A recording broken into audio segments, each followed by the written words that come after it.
So much music education is focused on chords and chord theory, and there's sort of an underlying assumption there that melody will just flow naturally and take care of itself.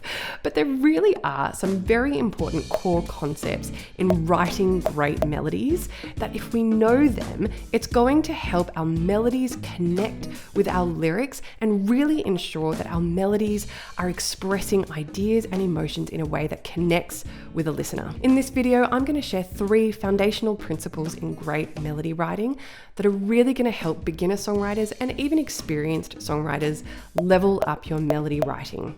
The third tip is especially relevant to hook writing as well as general melody writing. So let's dive into some melody magic.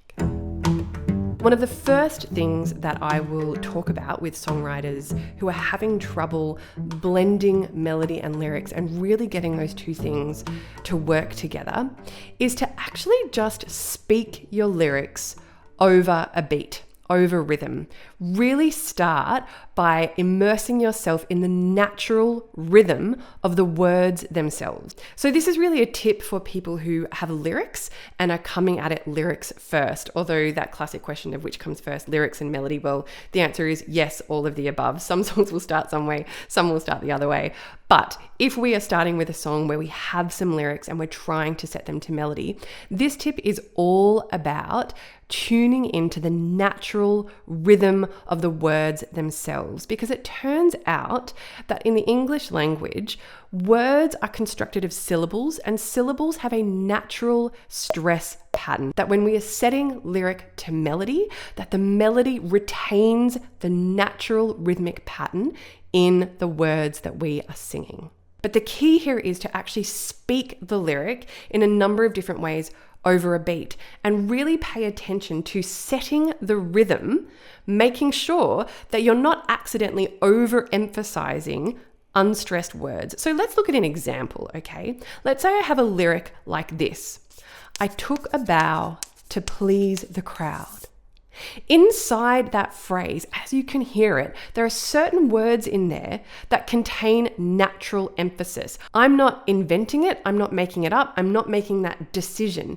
In most English phrases, there is an inherent natural pattern of words that are more stressed and words that are less stressed. So in that phrase, the words that are naturally more emphasized are the words took, bow, please, crowd. The other words are much weaker. They are unstressed syllables or unstressed words in this case. So I want to speak that line in different ways over a beat or over a rhythm and figure out a bunch of different options for my rhythmic phrasing that still retains that natural stress pattern. So let me show you by demonstration a couple of different ways that I might do that, right? So I'm going to set a little beat going here. I took a bow to please the crowd. The strong, stressed words are landing on relatively strong beats. Here's an example of what not to do. 1, 2, 3, 4. I took a bow to please the crowd. I took a bow to please the crowd. You can hear that I am really dramatically there, overemphasizing the unstressed syllables, and you can hear how it starts to sound odd. It starts to sound like I'm saying something weird, that it's a bit robotic, and the flow-on effect, actually, the real life effect as a songwriter, is that when we distort the natural rhythm of a sentence, it starts to affect, firstly, intelligibility, which is to say the capacity of a listener to even understand the words that you're singing. But more importantly, it affects your believability and your emotionality as a songwriter. Because in English, that pattern of emphasis carries meaning. It carries meaning and it carries emotion. And so fundamentally, if we want to make sure that we are singing something and conveying it in the most natural, emotional way, we really need to pay attention to making sure that the melody is mapping onto the rhythm of the lyric itself. And you can really hear this play out if I actually add some pitches to those different rhythms. So here's an example of that lyric set to a melody in a way that retains the natural rhythm of that phrase, and then in a way that distorts the rhythm of that phrase. Here we go. I took a bow to please the crowd. I took a bow to please the crowd. The second really important foundational principle in melody writing is that a beautiful melodic phrase is not actually so much about the initial melodic idea that you have. It's much more about what you do with it. And this is where we get to talk about repetition and variation in melody writing, because that is really at the heart of great melodic phrases. So let's say I have an initial melodic idea that's something like ba-da-da. Now, on the face of it, that might seem really boring, right? But it's not about the initial idea, it's about what happens next. It's so much more about how we actually repeat that initial motivic idea and then how we start to inject variations of that initial motivic idea. One of the most famous melodies that is an archetype of this is probably Beethoven's Fifth. So we have ba-ba-ba-ba, ba-ba-ba-ba. And there's actually really only one melodic idea in there. It's really how that melodic idea is repeated and varied that creates the melodic phrase and the melodic journey.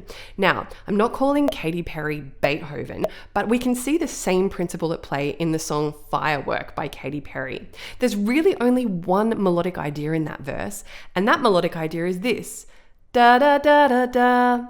That's it. The rest of the melody in that verse is simple repetitions and variations of that singular small idea. So hopefully you can see that it's not actually about a beautiful melody being just the right combination of notes of the right duration and the right distance from each other. It's about taking a simple initial motif and putting it through a series of repetitions and variations. Ba-da-da. Ba-da-da, ba-ba-da-da-da. The key here is that we need both repetition and variation. Let me offer you one little paradigm here of melodic repetition and variation. And this is the AABA paradigm. So again, I'm not saying this is how all melodies should be. This is simply one example that shows us how we can take one really simple little melodic idea and turn it into a really satisfying melodic phrase through repetition and variation. So AABA says we are going to take an initial melodic idea, our A motif, we are going to repeat that A motif, then we are going to create some kind of variation, so something that is different to our A motif, and because we have inserted some variation, the ear is refreshed and we can return to the repetition of our initial A motif. Now, within that A motif, I might actually insert some other little variations of the A motif so that I'm getting that repetition with a few little moments of surprise. So let's have a go with that initial idea that I showed you. Ba-da-da, ba-da-da-da, ba-da-da-da, ba-da-da. So you can see there that I took that initial idea, ba-da-da. What did I then do? I repeated it with a tiny little variation, ba-da-da-da. Now that I've repeated that thing twice, I'm now going to insert something that is really different. Da, da, da, da, right? So a really different little motivic idea there. But once I've done that, I can actually come back to my initial idea, which I didn't really vary at all. I just repeated it. Da, da, da. Hopefully you can see there. The good melody writing is actually more about what you do with an initial idea, how you repeat it and vary it, rather than actually coming up with the most sort of heartbreakingly, staggeringly gorgeous melody that is just the right combination of this, that, or the other. It's much more about thinking in terms of melodic design rather than in terms of thinking about a stunning melody from point A to point B. The third foundational principle in great melody writing is the principle of contrast, which is to say that we're really trying to create a melodic journey for a listener. We don't want the melody of our chorus to sound like the melody of our verse. And that's for two reasons. The first reason is there's no journey if all we're doing is repeating over and over again. And the second reason is we really want our melody to put neon lights around the central section of our song. So I'm going to show you 3 super high impact tools or melodic techniques that you can use to really put neon lights around your chorus section. Now, these 3 tools and techniques, you can use them to create contrast between any kind of section, but they're really nice to use when thinking about hook writing or moving into your chorus because they create such dramatic contrast. The first melodic tool we can use is the tool of tessitura. Now, tessitura sounds very fancy, but it's not that fancy. All tessitura is the range in which most of the notes of a section fall in your vocal range. So if I'm singing a song down here, la da da da da da da, right? That whole range of notes is sitting pretty low in my tessitura. So changing the tessitura of your melody is a really effective way to signal that you have moved on to a new kind of section, to create a sense of journey and a sense of contrast. So if I want to do that immediately, I can raise the tessitura. So I might go la la la la la la la la la la la la, verse. Now I'm going to move on. La da la da la da da. And it's clear that I've moved on to a new section. And because I'm actually raising the tessitura, things are becoming slightly more dramatic, slightly more emotional. So whether I'm thinking of that as a chorus or simply a pre-chorus, some kind of journey towards the peak moment of the song, doesn't matter. You can really clearly hear that the song has moved on. We've moved into a contrasting section. The second melodic tool that you can use to create really clear and dramatic contrast between sections is the use of intervals. Now, interval just means the distance between two notes.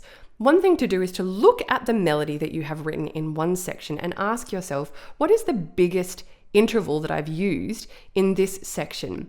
And if you are moving into a section, particularly into a chorus will feel more dramatic, more emotional when we increase the intervallic distance between two notes. So if I write a melody that goes ba da da da da ba da da, the biggest interval there was ba ba ba da da, which is actually a major third. So a major third is the biggest interval I have in my verse section. So technically it's an interval, but a minor third, major third, it's a really natural sounding interval. It's pretty conversational. It's not very dramatic.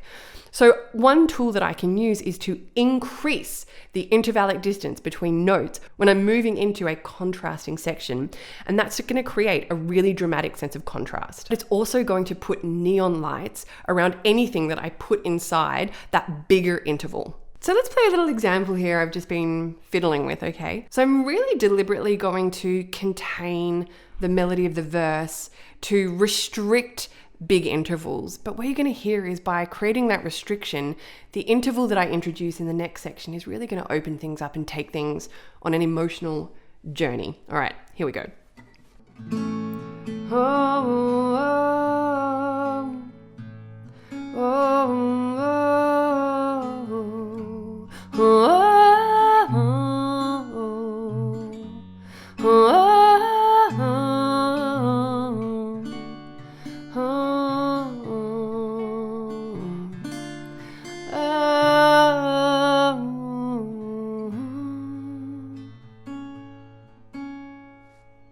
You can hear this increasing melodic interval technique at work in a couple of really great reference songs. Please go and check out the song I Knew You Were Troubled by Taylor Swift, as well as the song Need You Now by Lady A. Two examples of songs that were absolute chart smash hits that use this technique of increasing the intervallic distance between notes to create contrast and drama through the sequence of sections of their songs. A third melodic tool that we can use to create contrast between different sections is to change the direction of the melody. So songwriters think and talk a lot in visual metaphor, and one of the visual metaphors that we use is actually to talk and think about melody in terms of shape and direction. When we have a rising melody of course is a melody that kind of starts low and goes high, and it doesn't have to be linear. It doesn't have to be do, re, mi, fa, sol. It doesn't have to do that. It can go on a journey, but as long as that journey is generally from low to high, we would call that a rising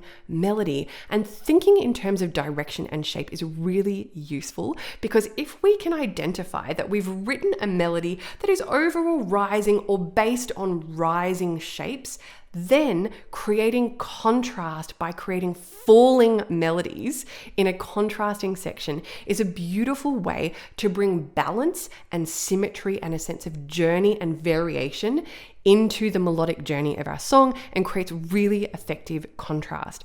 You can see melodic direction play out in the Billie Eilish song Bury a Friend. So this principle of contrast is incredibly important and is a great way to create melodic journey in your song, as well as applying these tools and techniques to the main section of your song to ensure that a listener can hear the part that you are trying to put neon lights around. If you want to know more about melody writing, please check out this video here. I think you'll love it. And I'm always keen to hear from you, so please let me know in the comments, what are some songs whose melodies you absolutely love? All right, guys, thanks so much. See you next time.